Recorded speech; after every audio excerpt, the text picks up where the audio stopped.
This program is made possible by the loyal financial support of the friends and partners of Family Policy Institute.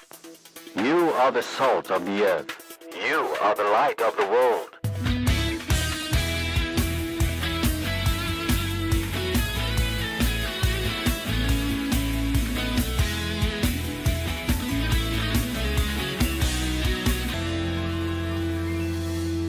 Hello.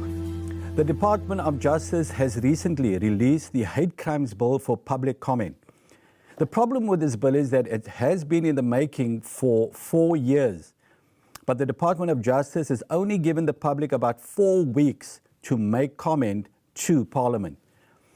The first problem is the deadline that is too short. The second problem is what constitute hate crimes.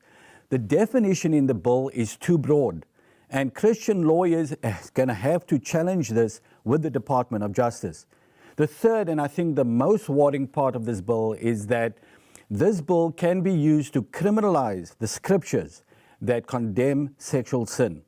Homosexual activists in the past have been repeatedly saying that the scriptures that condemn homosexuality or any other sexual sin is a hate crime, it's hate speech, and therefore it incites violence, it incites hatred against homosexuals and lesbians. This, of course, is a lie. It is the furthest thing from the truth. When we preach the gospel of Jesus Christ on sexual sin, we preach in love. We love the people, but we hate the sin. No pastor that believes the Bible and believes in Jesus Christ will ever incite violence against people as a result of their sins. But this lie is a dangerous lie. And we as the church have to be aware of this. You need to write to the Department of Justice, address it to Mr. T. Ross at hatecrimes@justice.gov.za by the 1st of December. If they do not give us an extension beyond the 1st of December 2016, we must make sure that we have our submissions to Parliament. So please write. So the three things that we need to look out for in this bill. Firstly, there's not enough time to make proper submission to the Department of Justice. The 1st of December 2016 gives us only 4 weeks. Well, there's less now. There's about 2 or 3 weeks left. And this doesn't give Christians enough time to properly evaluate the bill and make proper submission to Parliament. The second problem is what constitutes a hate crime. The definitions in the bill is too broad and it can and will be abused. And the third and most worrying thing is the potential criminalization of the scriptures on sexual sin. Homosexual activists will make submission to Parliament and they will go to court saying that preaching homosexuality is a sin from the Bible is inciting violence and is hate speech.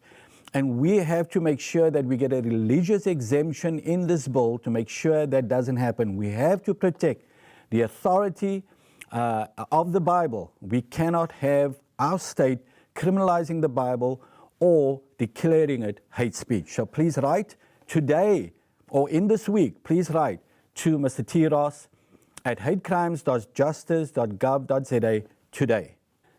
Good evening and welcome to Salt and Light. We have a great show for you tonight, and we're going to show you footage that we recorded at the International End Sexual Exploitation Summit in Houston, Texas. Arlene and I and Dieter attended this conference, and I speak to Dawn Hawkins, the National Director of the National Center on Sexual Exploitation in Washington, D.C. I also speak to Claire Olson, the leader and founder of a powerful new movement in America called Fight the New Drug. They reach millions of young people with the message of the dangers of porn, and we're hoping to bring him to South Africa. And then, of course, there's this great presentation by the famed Christian apologist and author, Josh McDowell. You've got to listen to what he says, and especially about porn in the church. I'm speaking to Dawn Hawkins, the Vice President and Executive Director of the National Center on Sexual Exploitation based in Washington, D.C. Now, we're at the End Exploitation Summit here in Houston, Texas, and it was an awesome experience, Dawn. Welcome to the show. To be here, to learn the information that was shared here is extraordinary. And we're so glad that we came. But I want to ask you firstly, before we get to the summit, what does the National Center on Sexual Exploitation do? What is your goal? What is your purpose? Yeah, well, so we've been around for 54 years, and our goal is to kind of expose the continuum of sexual exploitation, really with a focus on the role pornography is playing in exploitation. Yeah, so pornography. But I like at the summit here, your theme was exposing the seamless connections between all forms of sexual exploitation, and most people don't think about the connections between pornography, prostitution, child abuse, woman abuse, all of those. So, are you guys working to end all of that, or is it just your main focus pornography?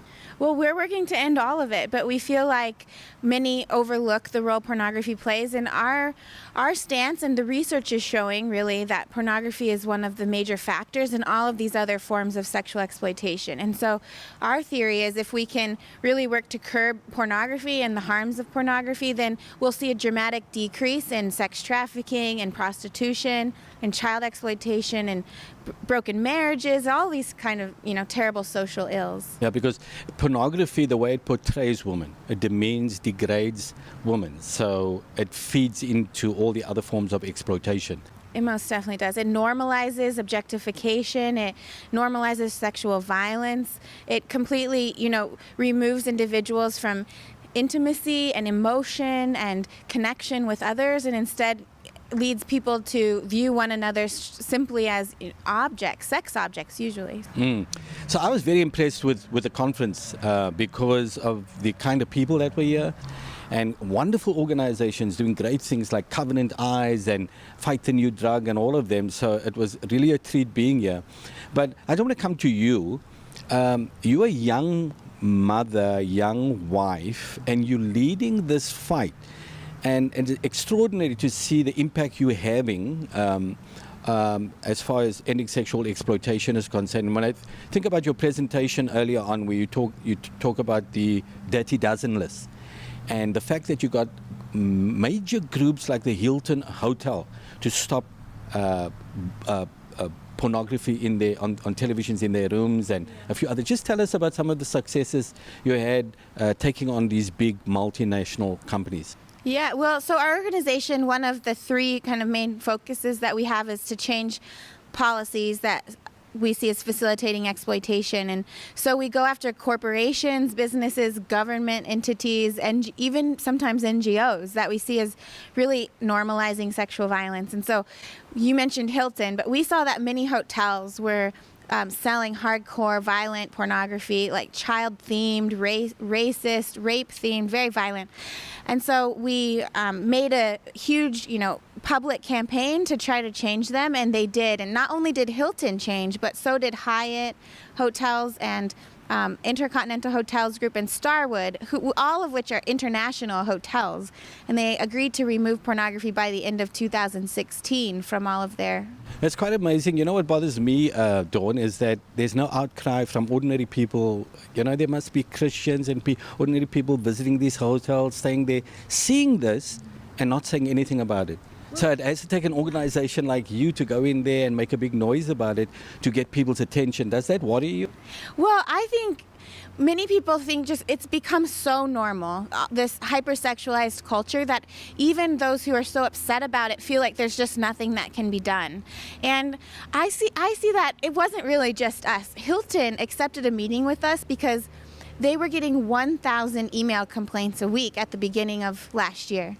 And that's because we just provided a platform and brought people together to say, here, if you're upset about this, you can raise your voice and you can make a difference too. And so I think, because it's become so normalized, we think there's nothing that we can do. But if just a couple of us are stepping up and providing a way for others to join, people are flocking to the fight. And you saw it this week. There were almost 500 people who came together to fight these issues. Yeah, and I mean, just what you're doing is proof enough that there's a lot you can do.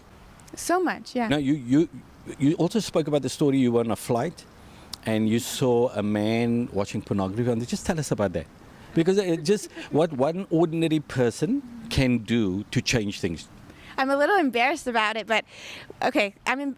What happened is early on in my time when I just started working for this organization, I was flying actually here to Houston, and a man was viewing hardcore pornography in front of me on an airplane. And it seemed to me like it was like the ladies in it were very, very young. So I pointed it out. I complained. The flight attendant said there was nothing he could do about it. A woman on the airplane told me to be quiet.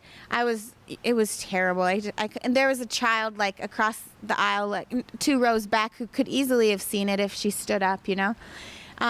So what I'm embarrassed about is after the airplane ride, I made a YouTube video. I was so angry, so emotional about the whole experience. And I made a video to share with our supporters, not realizing that the video would go viral, which it did. And so, but I was very emotional in it. But as a result, we called all of the major airlines and shared this experience and showed them the video. And all the major American airlines changed their policy, except for American Airlines, so that they no longer allow pornography to be viewed. And they agreed to train their flight attendants on what to do if a passenger is viewing this pornography. So, I mean, that was just one little YouTube video. You're one person that was upset about something, you did something about it. You didn't know how it's going to turn out, but you've changed a lot the policies of a number of airlines in the United States of America, which proves that women do have power, and if they just speak up. Let me tell you just one more. There's this little girl, 5 years old, who told her mom she thought that Cosmopolitan magazine was pornography. And so the mom, felt like, well, if my daughter is pointing this out, then I should say something to the manager. So she did. She talked to the manager. And as a result, the grocery chain, it's called Hy-Vee, in Nebraska and Kansas, removed Cosmopolitan magazine from all of their chains in those 2 states. Like one woman and her little girl. Absolutely. Something similar happened in South Africa. In Pick n Pay, it's a retail chain, grocery chain. And I remember reading about it in the paper. There's a woman walking to there, and I think it was Kylie Minogue in Mostly Undressed on the cover of a GQ magazine. And the woman went to the manager and said, but you say you're a family store. Even in your adverts, it says Pick n Pay family stores. This can't be a family store. So I'm walking with my granddaughter, and I have to be exposed to that. They removed all the GQ magazines out of every single store. Wow. Now, this brings back this thing we're talking about, the power that women have. That if you do complain, because people say, if I say something, nothing's going to happen. Mm-hmm. But your experience and the woman in Pick n Pay proves that no, something can happen. You've got to just speak out. And I think that's what you're doing, the Dirty Dozen list. We've spoken about Amnesty International. You guys are putting a lot of pressure on them. I believe it's going to turn. It's going to turn things. And we're inspired by that. Coming from South Africa, we're inspired. We're going to put this on television, and we're going to ask people to please just stand up. How harmful pornography is, what it does to women and children and to men, and that if we can all just stand up and say something about it, we can change things from happening. Giving me goosebumps. Because together, I think the other side is so organized, and especially even on an international away. And so I think there were 7 countries that came together this week, and we're all working together. I think we'll be able to organize more internationally, strategically, in order to, I think we can win. I think the tide is turning. Yeah, I think God's put something special on you, because you may not realize it, but you're inspiring a lot of people. There's something about you that pulls people together, and this is needed for this fight. Because your conference, it's not all over the place. Like us, our focus is marriage and family. We believe marriage and family are foundational institutions. You cannot build any nation when families are falling apart and marriages are breaking down. You can't do it. And so most of the social ills we see in society is because marriages and families are breaking down. But what causes it to break down? That's what you're talking about. One major factor is pornography. Pornography, because men are getting addicted, children are getting addicted. Now we're a woman. And so this is a weapon of mass destruction. And I believe God has raised you up for a time such as this. So this conference, the focus is to get people together and to grow the movement. So just give me a broader sense of your purpose and your goal with the End Sexual Exploitation Summit. Yeah, well, like you hit on a little bit earlier, all these areas of exploitation are not happening separately. They're not happening in a vacuum, but we've been fighting them like they are happening separately, We've been fighting sex trafficking by just fighting sex trafficking, and yet the problem of sex trafficking is growing so much more, every every year.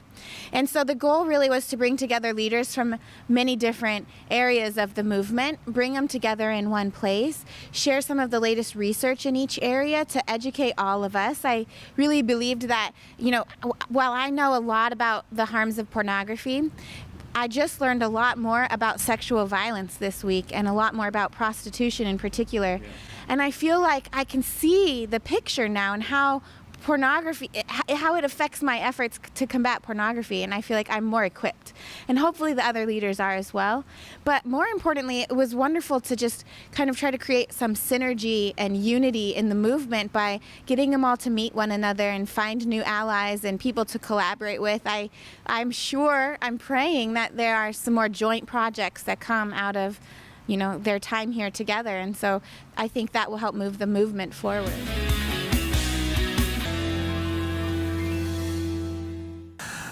But for me, I got involved in this area of pornography for two reasons about 8 years ago in speaking to young people, and I've had the privilege of speaking to more young people than anyone in history, into the multi-millions, in over 34,000 talks. And in working about 8 years ago, I said, there's something wrong. Something affecting their belief system, their authority system, everything. Normally, I can pin something right away because I do so much research. I couldn't on this one. It took me a year. When about 8 years ago, I woke up and said, oh my golly, it's pornography. Directly affecting their belief system and the authority of their parents, of the pastor, of the church, of the scriptures, etc. It's probably the number one thing affecting authority. Second, my family. This is my greatest motivation in life apart from Jesus Christ. But I have 4 children and 10 grandchildren, 12 and under. 7 of them, the grandchildren, live within a few minutes of me. And I asked myself a question about 3 years ago. Who are my grandchildren going to marry? Folks, as a father and a grandfather, that's probably one of the most sobering questions I've asked myself in years. And I want to make a difference for my grandchildren. Now, to start out, I want to show you with the size of pornography. I thought I knew it all until I really put some pencil to it and some illustrations I want to go over. And when I share this with other people, yesterday I shared it with this very knowledgeable businessman, and I thought he was going to cry. He never knew it. I shared it with my accountant yesterday. He said, don't tell me this. I never even knew this existed. But just in pornographic pages, now think of this. In 1998, there were 14 million web pages, pornographic web pages. In 2003, 26 million web pages. 2006, 420 million web pages. 2010, 500 million pornographic web pages. 2012, 980 million pornographic web pages. Now it's right about 2.3 billion. All just one click away. It would take for one person to look at those pages of pornography, it would take 4 million days or 11,180 years for one person just to look at that pornography. And it's multiplying every day. You go to this. Of the porn sites, and it's hard to research this out without bringing up porn, but I found a way to do it, to get to the stats without getting to the porn. One porn site last year, 18 billion separate visits. Another porn site, 18.35 total visits. Another porn site, and just one site of 26 million pornographic websites, had 78.9 billion videos viewed. Pornographic video. That's enough for 11 pornographic videos for every man, woman, and child alive on planet Earth. Another top porn site. Over 100 million pages viewed every day. And every minute, 240,000 pornographic videos viewed. Every minute, 24/7. Folks, we can't even think of stats like that. Total porn videos, all sites watched in 1 year, 6.3 trillion.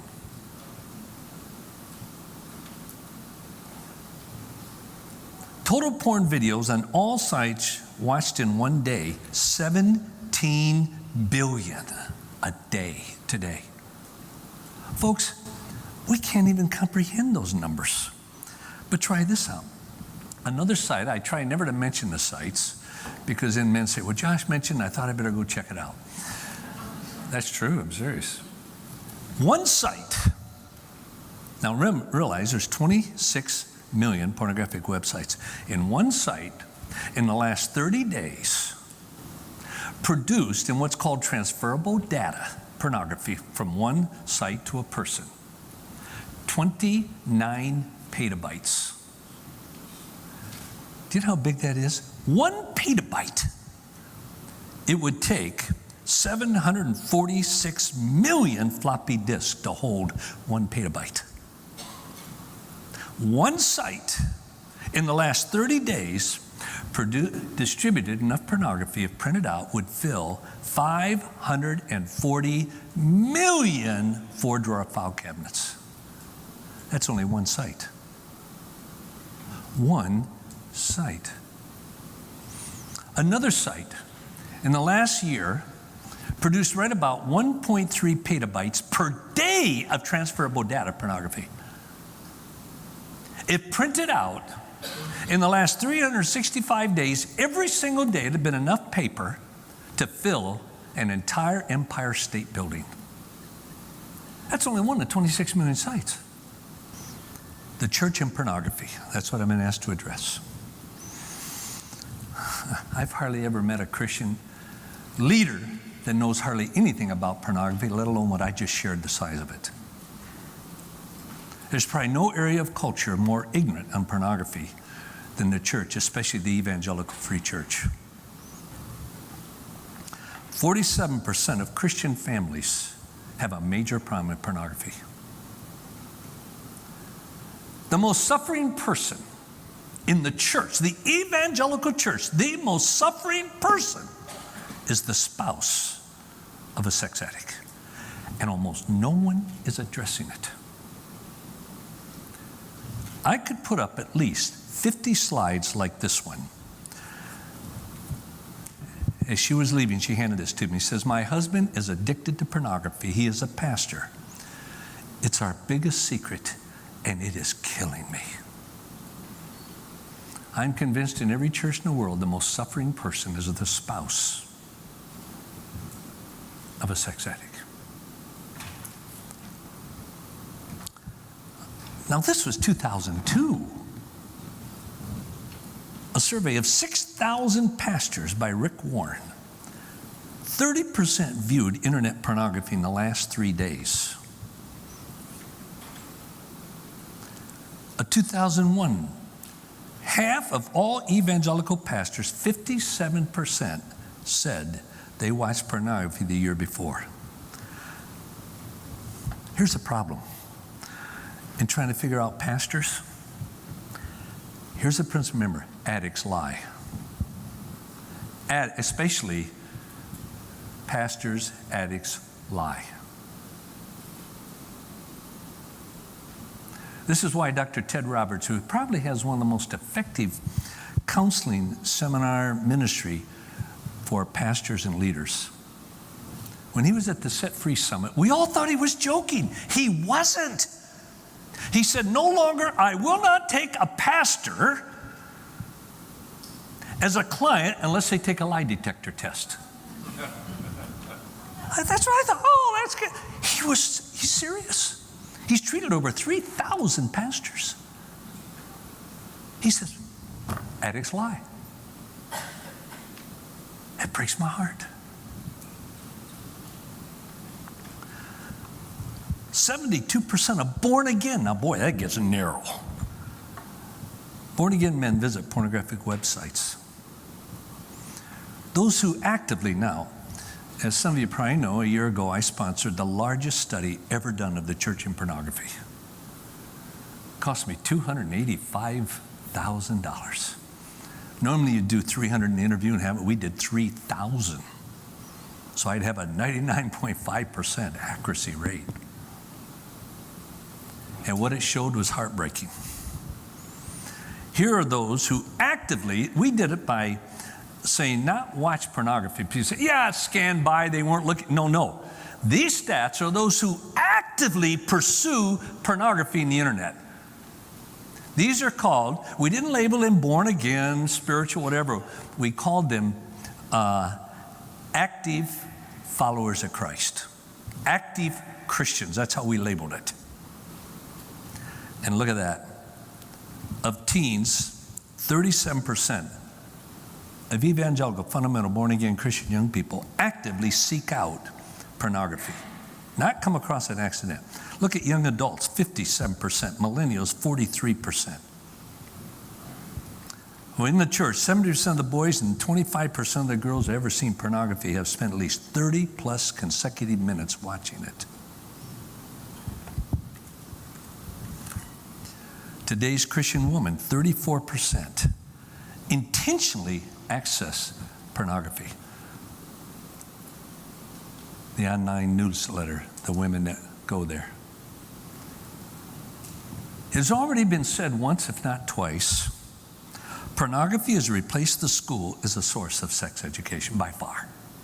Especially the Christian school, by far has replaced it. Pornography has replaced the home as a source of sex education. No longer is even the evangelical, even the Mormon home, whatever, the source of sexual education. No longer is the church, the synagogue, the temple, whatever, the source of sex education. It's Google. It's Google.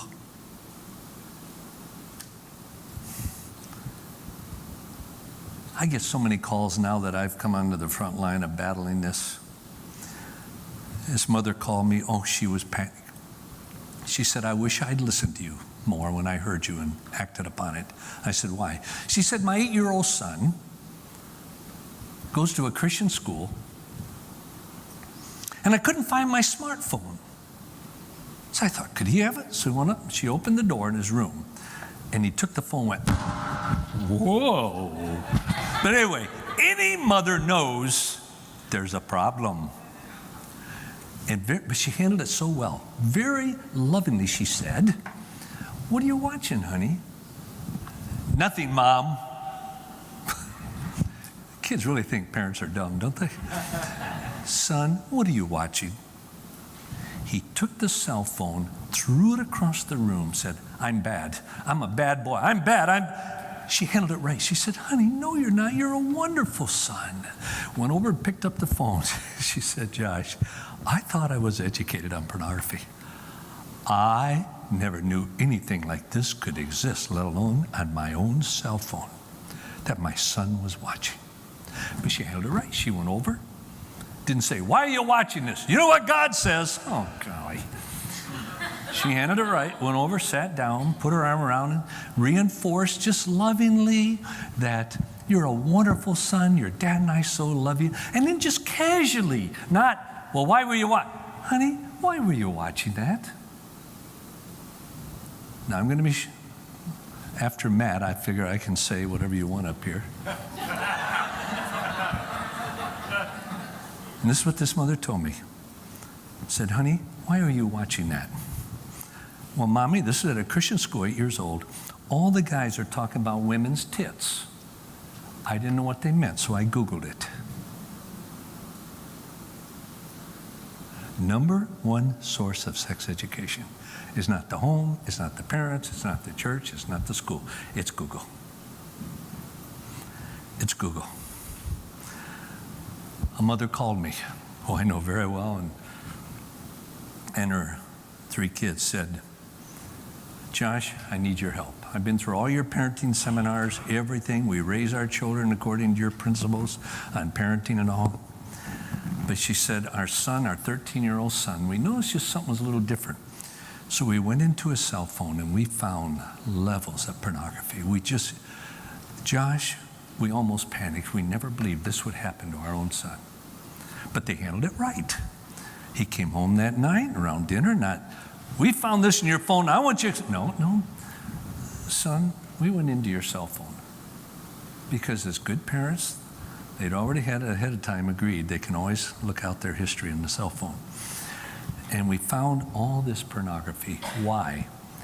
He said, Daddy, and he said, looked at his dad and said, Dad, I had to. 13 years old, Christian school. Why did you have to, son? Not, what do you mean you had to? No, why did you have to, son? Well, Daddy, at school, in the locker room, all the kids call me gay because I don't watch pornography.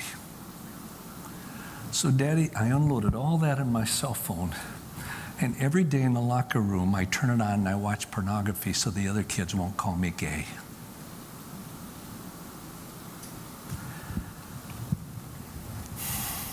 "75% of pastors say they do not make themselves accountable to anyone for their internet use."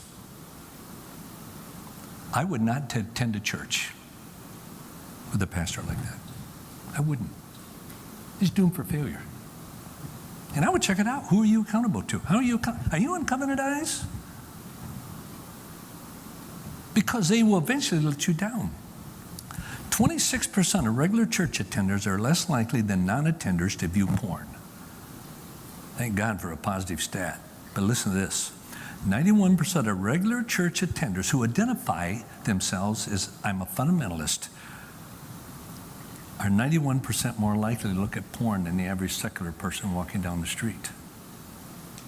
And there's reasons to understand why that's true. But they'll say, well, I'm a Christian, I'm a fundamentalist. They're 91% more likely to view pornography.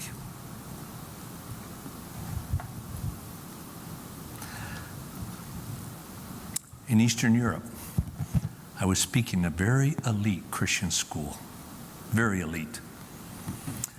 Between 13, 15-year-olds, about 318. In the Q&A, I was speaking on love, sex, and relationships. In the Q&A, something came up about porn. And when that does, man, I'm an attack dog. And afterwards, the headmaster kind of chewed me out and said, you know, we don't have that problem here. And if you talk about it, I'll bring it up and everything else. I didn't apologize to him because I felt I was right. About March 13th, I get an email from the school. They said, we owe you an apology.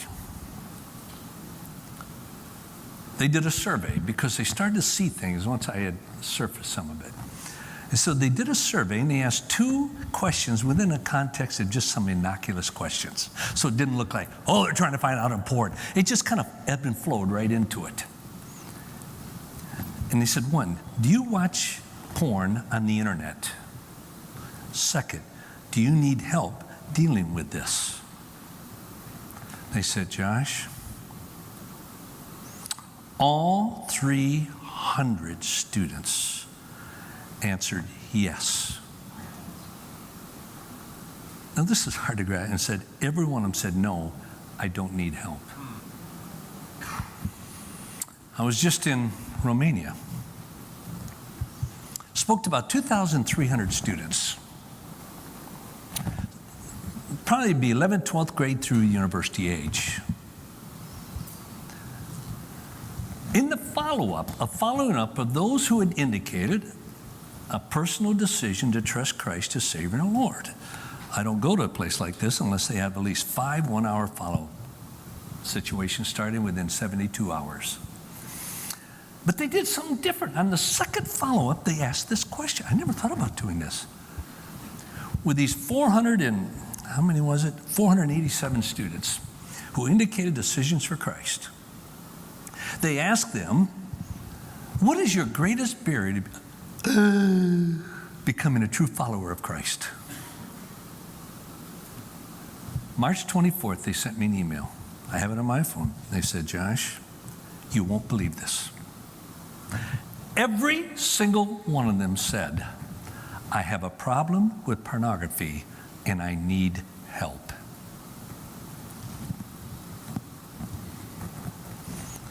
What do we do? I got 10 minutes for what do we do? One,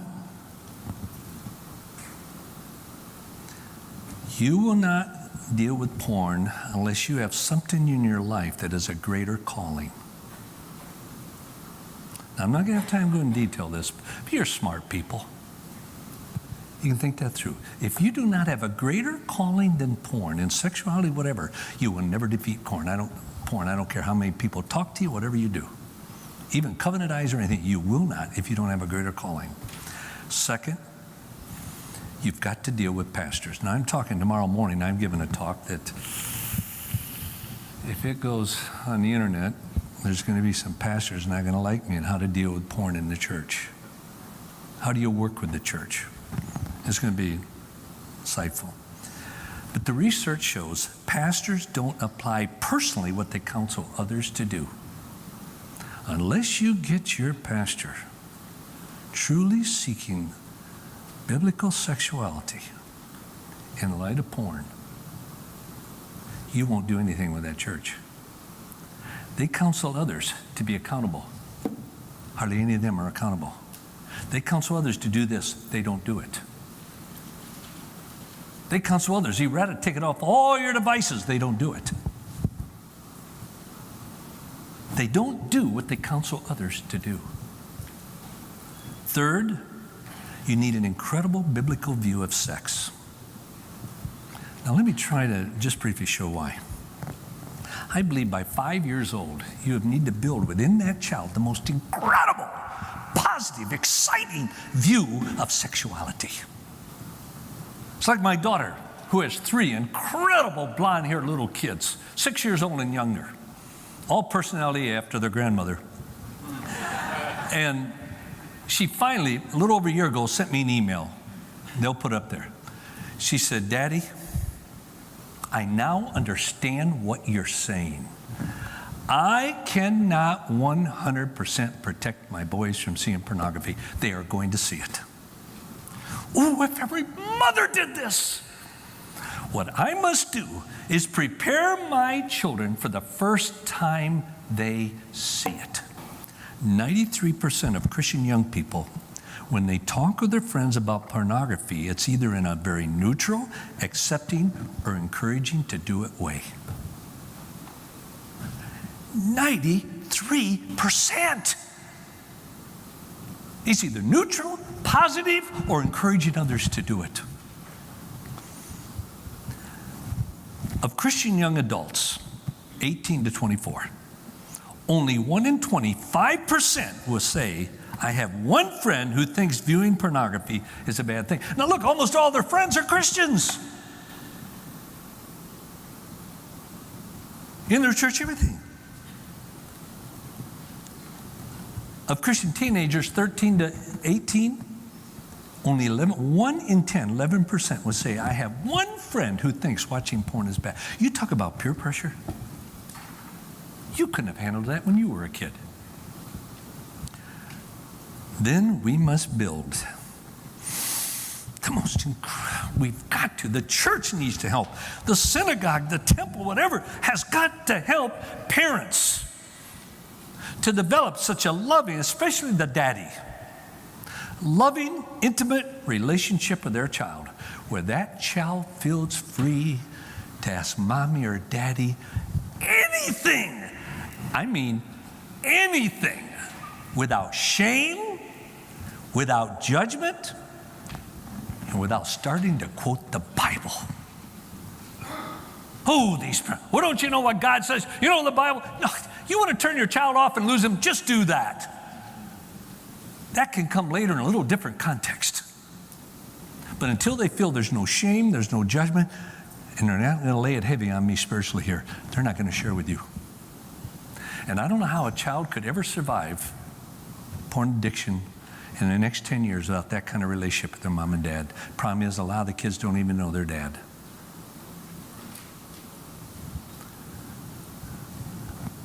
Then we need to model our faith. Oh, my children, pattern your lives after mine. That was Paul, not me. And learn from those who follow our example.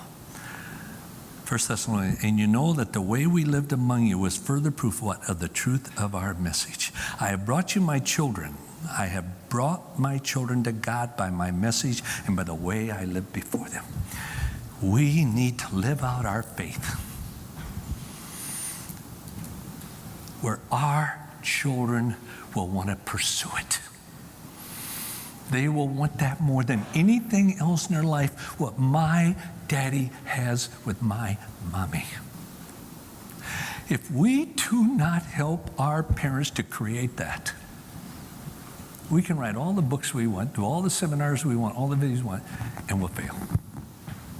We'll fail. We've got to do that.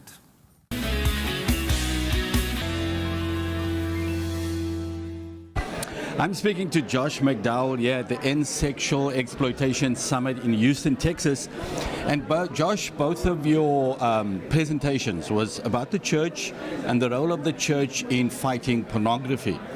But some of the stats you presented was very sobering, very startling. And very true. And very true. 56% of pastors addicted to pornography are not speaking about it. Now, I've heard this a couple of times. How do we do something about it? How do we tackle this problem? You know, 6 years ago, I was saying the same thing. It just doesn't seem like there's anyone doing anything about it. As I did my research, I found out there's scores of groups, organizations, people doing something about it, but nobody knows about it. Some of your best kept secrets on the internet, in the church, in culture, are those men and women dealing with sexual addiction to help pastors, churches, parents, and young people. And my goal is to make them visible. I want to rate. They're out there. We just got to find them. So you're talking about these organizations, parachurch organizations, dealing with this problem? Oh, some of your best websites are dealing with pornography. So then tell me why they're failing to connect with the pastor. Pastors, two things. Close to half of pastors are watching pornography. Probably 60-70% of youth pastors watch pornography. 87% feel a tremendous shame. 50-some% live every day in the fear they will be discovered.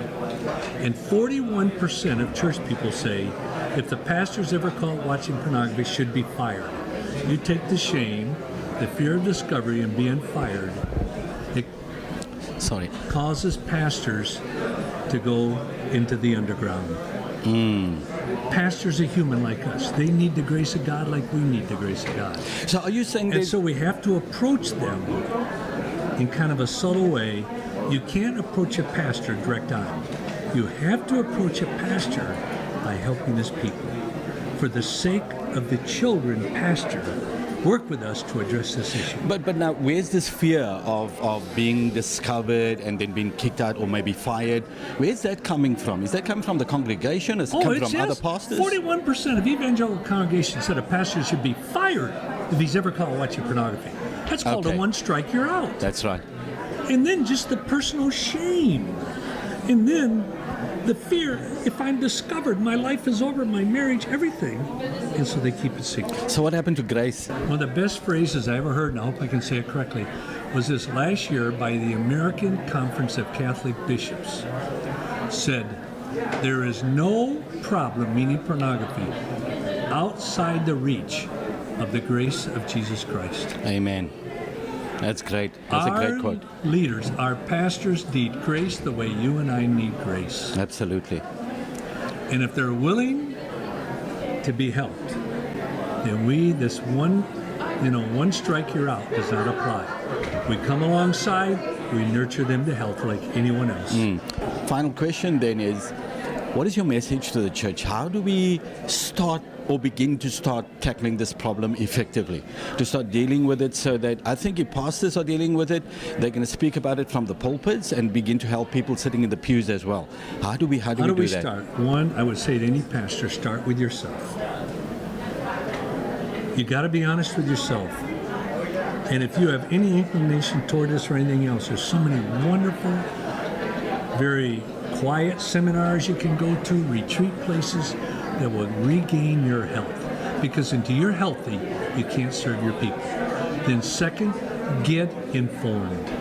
Get informed. And there's so many wonderful resources out there. You can go on the internet, find some of the most incredible, some of your best websites is Covenant Eyes. One of the best is Fight the New Drug. I thank God for that website. Pure Desire, Pure Hope. There's so many wonderful ones out there. Dr. Ted Roberts. Then third, familiarize yourself with the consequences of pornography. Yes. Most people don't realize how deadly it is.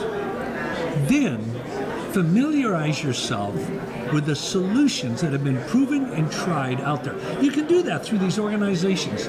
If they go onto my website, josh.org, and leave me a message, I can send them at least 45 incredible websites out there that will help them to help others. Obviously, and then you can obviously introduce programs in the church because, as you said, the percentage, it's almost 80%. But don't come up with something new. There's so many wonderful programs out there now, you can plagiarize. Yeah, you can use it. But we want to start tackling this thing effectively. And again, Josh, we thank you for the work you do. We thank you for the books you've written. You've had a huge impact on us in South Africa.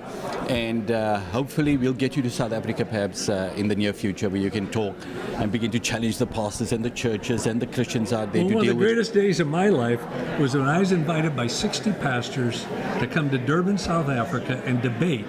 At that time, the #1 Muslim apologist in the world, Ahmad Didat. I remember that. 3,000 packed out that Tennessee. It was one of the greatest days of my life.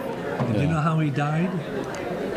I was paralyzed in India, and his daughter told me the last trip I made to South Africa, he asked the day before for a copy of your book, Mourn the Carpenter. God bless my brother.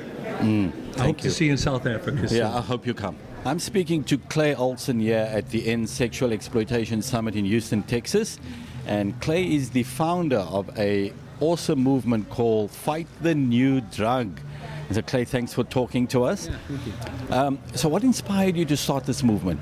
I was in college, and my friends and I, had seen the impacts of pornography either with ourselves or with family members and people we love, people that were close to us, and we saw that kind of a very common trend among our peers and society at large, and we're like, this is a huge issue that a lot of people are dealing with, and nobody's talking about it, at least not to our peers, not to youth.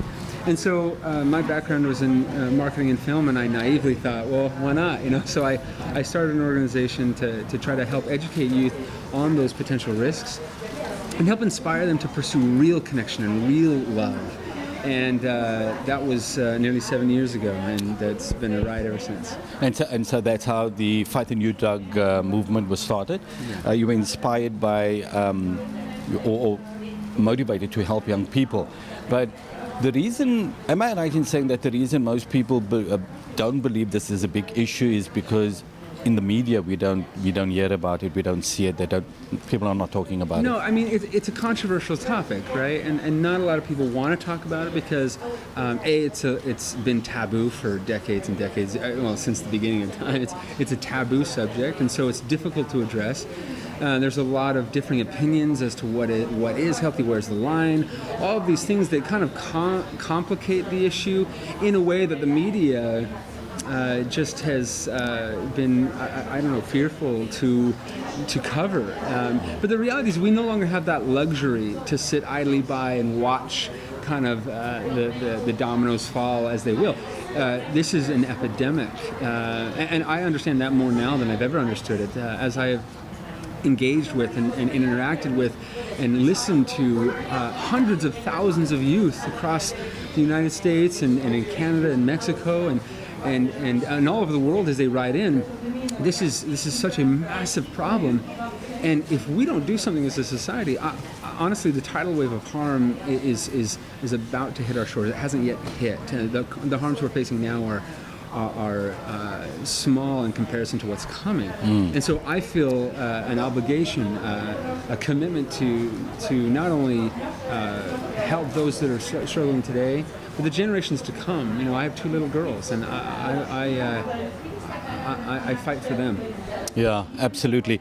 Now, the stats you showed in your talk today is sobering. It's alarming. It's tragic. I'm from South Africa, so I'm guessing that the stats are similar in my country. A high rate of young people, youth, young adults accessing porn, consuming porns, many of them addicted.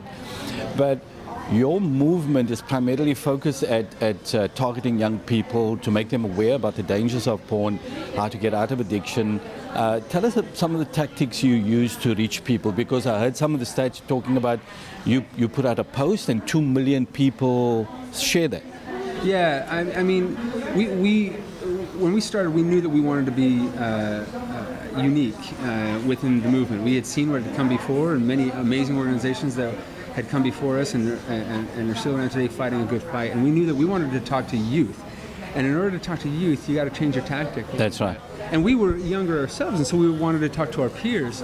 And so, we focused on making the research and the science, which can be alarmingly boring to many readers, and make it cool. And we have a mantra at our organization that says, make it cool first and informative second. And we live by that, and we connect with youth. We make sure that we broaden the message in a way that all ethnicities, all religious backgrounds are not no beliefs, all genders and races can come together and unify behind the brand and move it forward. So we're not speaking to a specific congregation or organization or gender or group. We're speaking to everyone and saying, look, this is something our generation is dealing with. Let's rally together and create change. And studies have shown that this generation growing up is more motivated by social change than they are money, and that's a wildly powerful characteristic to possess as a generation. Yeah. And we wanted to tap into youth rebellion, rather than rebelling against authority. Rebel against an industry that's taking advantage of them. Rebel against something that could harm their life, and fight for real love. So we've tapped into that youth rebellion. We've tapped into kind of their ability, making them the hero of the story, saying that they're the ones carrying the banner to change the world, and it's working. So that's the secret of your success. You've made fighting porn cool. Yeah, not an easy task. Not an easy task, because you think about how, even in South Africa, we think about how, because we're doing that.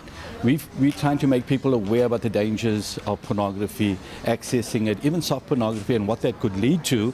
But you don't really know how to do that, and you want to target young people.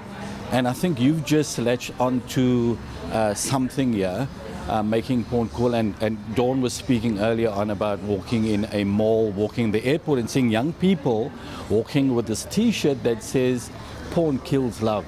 Yeah. That's such a powerful message, and for young people to walk around with T-shirts like that is amazing. I didn't expect it when we created that shirt. I thought, oh, this is really loud, this is really bold. I don't know how many people are going to get behind it. But it is by far the #1 selling shirt on our site, and it's gone viral, and I think it's kind of an example of how young people are ready to talk about this. They're eager to understand the world that they're living in, and they're eager to fight for something. And this is something that is impacting everyone. It doesn't matter if you're struggling yourself, you are impacted in some way by pornography. And so empowering them, giving them the tools and resources to be able to kind of like create their own movement is really what we're all about. I'm inspired by the fighters all over the world that are really making a difference. Yeah, and Claire, I'm hoping this will spread all over the world, to my country, South Africa as well. Yes. Because we know there's a lot of young people struggling with these issues, but there are not many organizations addressing it. So we're going to put up your website address on the screen while we're talking, and we're going to invite young people to go there and just have a look at what you're doing. But I'm very inspired. Some of the tactics you're using to reach young people, are you using primarily social media to get to young people and to get them engaged and talking about this? Yeah, we use a number of different methods. Social media is a main driver, right? It's a wildly powerful tool, and so we harness that to the full extent. We also do live engagement, live presentations, and we do hundreds of those wherever we can, and we also provide assistance through online recovery help and resources. Okay. And that can be found at fortifyprogram.org, where it's a free program for youth that they can kind of engage and get the help that they need, and not have to pay any money. And so that opens the doors for a lot that are struggling. Absolutely. So, Clay, once again, thank you for talking to us. Thank you. I want to congratulate you because you won an award here at the summit for the great work you're doing. But I think it's exactly what we need all over the world. And again, I hope this is going to spread all over the world so that young people have an opportunity to engage in this, face the reality of what is happening, and maybe receive some help and begin to inspire others with this message: porn kills love. Thank you.